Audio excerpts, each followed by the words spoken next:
So tell me, world, are you scared of the dark? When it all goes down and the lights go out, I'm not the one you wanna see. Some will and some won't, some do and some don't. Now tell me who you're gonna be. See, I couldn't really give a fuck if I am so unbearable. All that I really care about is that I'm uncomparable. They're bigger than me and they're quicker than me, but they know that nobody is sicker than me, cause they can kill X and they can kill Y.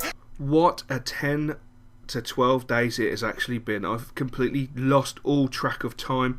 We've been so busy with the transfer market. I've been to Italy, I've been to Portugal, I've been to Germany.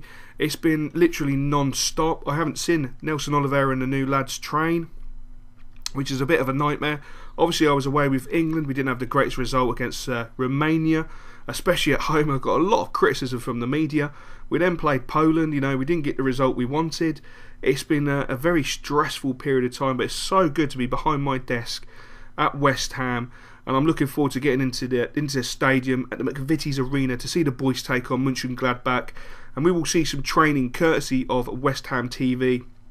A big thank you again goes to McVitie's for sorting out all the contract wranglings, because as you know with DSDG it sort of invalid the contract because we outsource West Ham TV.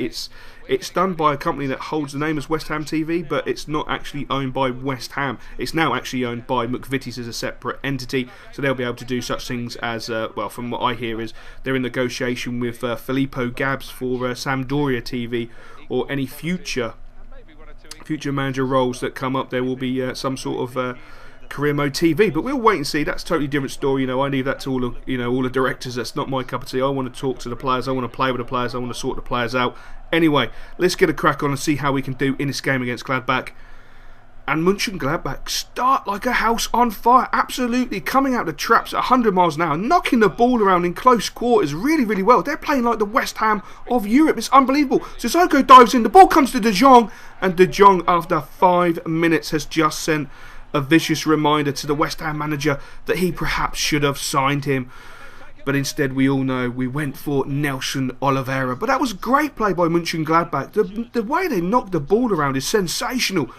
Sissoko with putting the foot in there a little bit late, a little bit lax, opened up the gap for Luke de Jong, and he punished West Ham United. But Benzia straight on the attack, knocks the ball into centre of park into Filippo Bonaperti. Filippo knocks the ball through to Nelson Oliveira. Oliveira gets some time and space, but he's put it wide. Beat the keeper, but he just put it wide of the post. Olajon knocking it into his, what we would say, former teammate, but they both came from Benfica at the same time. And the ball was with Nelson Oliveira, but he gets his feet caught up. Unbelievable play there, really unlucky. If he could have got that ball out of his feet, he could have had a great opportunity. But Borussia Mönchengladbach on the attack again. That was magnificent play. Getting down the left-hand side with great play. Trips the ball over the oncoming Butland, and it's just wide of the post. That really could have been devastating for West Ham if Gladbach had scored a second in such an early part of the first half. But Jess Rodriguez knocking the ball forward into Benzia. Benzia feeds it into Nelson Oliveira. Oliveira's made space, pulls the trigger, and that's only just wide again. Unbelievable play by Nelson Oliveira, proving why West Ham went for him. He seems to be very sprightly, very agile, well and truly up for coming to receive the ball, taking the ball, turns in such a nice fashion. I think that reminds me of John Guidetti. Guidetti is probably one of the best players in the current world, or in the current top 10 players in the world, for turning defenders, rolling them and getting off the shot. But Sissoko with an almighty strike, but unfortunately that is high and wide. Sissoko's looking frustrated in this latter stages of the first half, and it's not very good. West Ham are not looking their fluent selves, not playing with the most audaciousness that we've come to know and love and understand.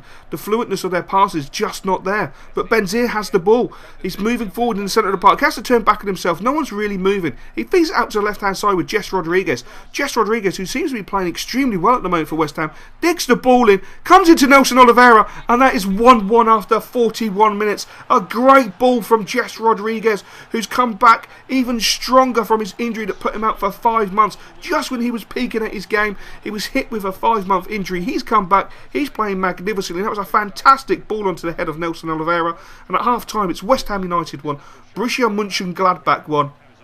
And strangely enough, the wannabe signing Luke de Jong has scored, and the actual signing Nelson Oliveira has scored.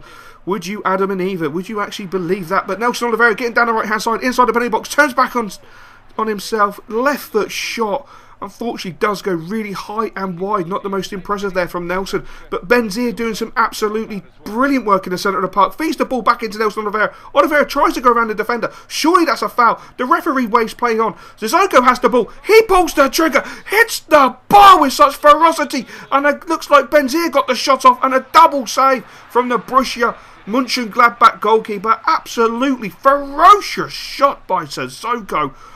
Absolutely lacked nothing other than just pure accuracy. The power was sensational. I think we have it clocked at 86 miles per hour. Rattled off the bar. Benzia nearly followed up with a great double save, but West Ham in the corner. The ball swung in. Ball comes in. That's Steven Kolka. 60 minutes have gone, and the big man at the back, Kolka, heads the ball home with absolute power. What a great player. What a great signing he has been for West Ham. When West Ham United brought him in, they took a huge risk by sending the tank in the opposite direction. A lot of fans were really gutted about the tank moving to Sunderland, as they felt he was a magnificent player and an absolute legend for West Ham, but the West Ham manager had faith that Kolka could be the new hero.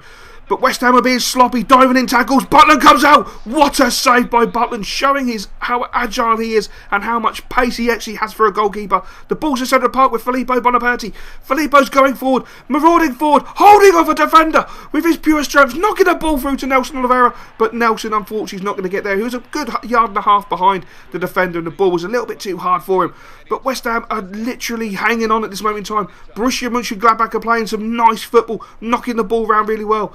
Really going for the juggler. Zimmerman gets tackled and the referee blows the final whistle. West Ham 2, Borussia Mönchengladbach 1, and that is one hell of a way to start off the title defence of the Champions Cup. Goals from Nelson Oliveira for West Ham and Steven Kolka and Luc de Jong for Borussia Mönchengladbach.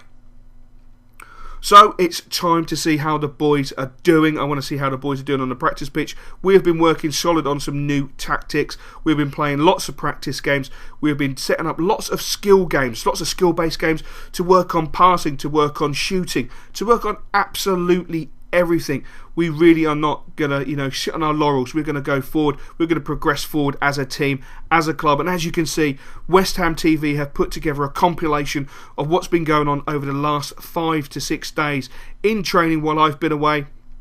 You will see we are working on everything. Practice games, free kicks from different sides of the box, getting the boys in, working on our passing. Diami's, this is one of our skill games we've purposely set up. Diami's demonstrating. We've got defenders working there. We're trying to make them hit the man.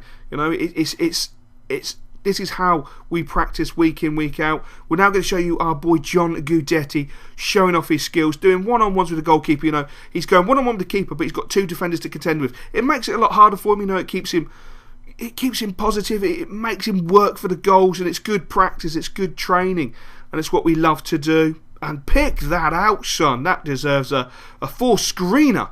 Absolutely brilliant. And this is why we're one of the best teams in the world. Why we can say we are, or were, the Barca of East London. We're now West Ham of Europe. We are the greatest passing side in Europe, and this is why. The boys knock the ball around for fun. Cultured passing. Kolk is getting in there. Fantastic passing. Martins, Indy's in there. Look, Stefan. Such culture. Making sure everybody is comfortable with the football at their feet. Being closed down rapidly. And making them work for those passes is an essential part of why West Ham United are the best team at the moment on the planet. And we won't sit on our laurels. We will get better.